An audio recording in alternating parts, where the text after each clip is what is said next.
হে viewers, কী অবস্থা সবার? আশা করি সবাই খুব ভালো আছেন। সবাইকে স্বাগত জানাচ্ছি একটা অন্যরকম ভিডিওতে। অন্যরকম ভিডিও বলতে একটা DIY প্রজেক্ট বলতে পারেন। তো আজকের ভিডিওতে আমি সফটবক্স বানিয়ে দেখাবো, মানে বাসায় আপনার আশেপাশে থাকা জিনিসগুলো ব্যবহার করে কীভাবে একটা সফটবক্স তৈরি করতে পারেন। সেই ইউটিউবের শুরুতে আমাদের এত বাজেট থাকে না, ইভেন আমারও ছিল না, ইভেন এখনও নাই।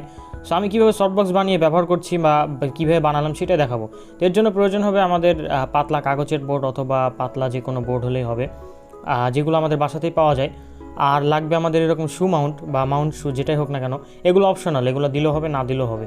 এটা জাস্ট আমি সফটবক্সগুলোকে বিভিন্ন অ্যাঙ্গেলে বাঁকানোর জন্য ব্যবহার করছি। আপনারা চাইলে নাও ব্যবহার করতে পারেন। এগুলো আশেপাশে ক্যামেরার দোকানে পেয়ে যেতে পারেন, খোঁজ নেবেন। আর লাগবে ইলেকট্রিক হোল্ডার, ইলেকট্রিক তার এবং 2 পিন প্লাগ। তো এই জিনিসগুলো মোটামুটি আমাদের বাসাতেই থাকে কম বেশি। আর যাদের বাসায় নাই তারা আশেপাশে ইলেকট্রনিক্সের দোকানে খোঁজ নেবেন, পেয়ে যাবেন, খুব অল্প দামের ভিতরেই পেয়ে যাবেন। তো আমার বাসায় এরকম কিছু কাগজের বোর্ড পড়েছিল, তো আমি সেগুলোকে ব্যবহার করব। আসলে কাগজের বোর্ড বলতে আমরা চলিত ভাষায় যেগুলোকে কার্টুন হিসেবে জানি, মানে কার্টুন নাম দিয়ে জানি, তো সেইগুলো। তো এখন যা করতে হবে, আমাদেরকে এই কাগজের বোর্ডগুলো কেটে সফটবক্সের মাপে নিয়ে আসতে হবে। তো আমাদের 4টা অংশ লাগবে। তো আমি এখন এখানে মাপ মতো 4টা অংশ বের করে নেই। আমি এগুলো কাটতে থাকি, ততক্ষণ আপনারা ব্যাকগ্রাউন্ড মিউজিক শুনতে থাকেন। যাই হোক, খুব সুন্দরভাবে কাটা হয়ে গিয়েছে। এখন আমাদেরকে যা করতে হবে, আলো রিফ্লেক্টের জন্য অ্যালুমিনিয়াম ফয়েল পেপার ব্যবহার করতে হবে একপাশে, মানে বোর্ডগুলোর একপাশে। তো অ্যালুমিনিয়াম ফয়েল পেপারের বাজেট অনেক, আমার কাছে এখন অত বাজেট নেই। আমি যত কমের ভিতরে মানে কাজটা শেষ করা যায় আর কি।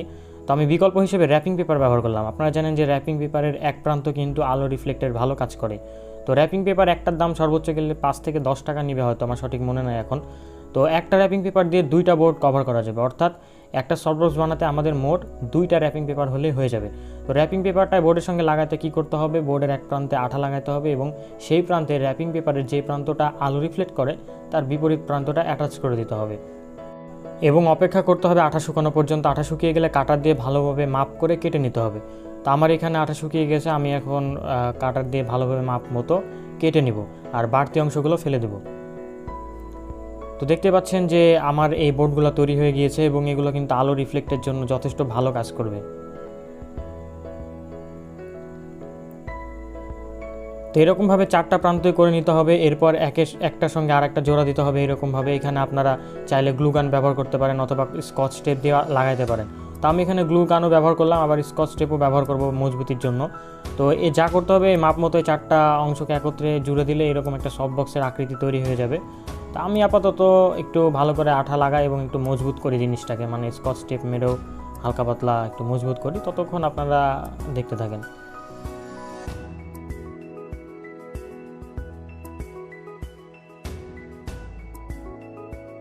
তো লাগানো হয়ে গেলে এবার নিচের অংশটা লাগাতে হবে। নিচের অংশ আপনি আপনার মাপ মতো বানায় নেবেন। আপনি এখানে জয়টা হোল্ডার আটকাতে চান, আমি আপাতত একটা হোল্ডার আটকাবো, সেজন্য আমি ছোট করে করলাম। আপনারা যদি চান এখানে 4টা আটকাতে পারেন, 3টা আটকাতে পারেন, তাহলে সেই অনুযায়ী আপনারা মাপ মতো করে নেবেন এবং মাঝ বরাবর একটা ছিদ্র করে নিতে হবে। আমি আনুমানিকভাবে করলাম এবং মোটামুটি ঠিক আছে, খুব একটা খারাপ হয়নি, ভালো হয়েছে।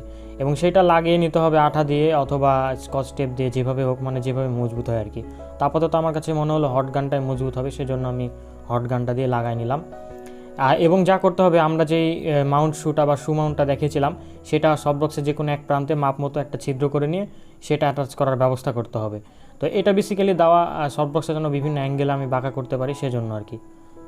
তো এখানে একটু মজবুতির জন্য আমি সুপারগুলো অ্যাপ্লাই করছি, যেন এই বোর্ডটা মানে বোর্ডের সঙ্গে ভালোভাবে এই কম্পোনেন্টগুলো অ্যাটাচ হয়ে থাকে আর কি।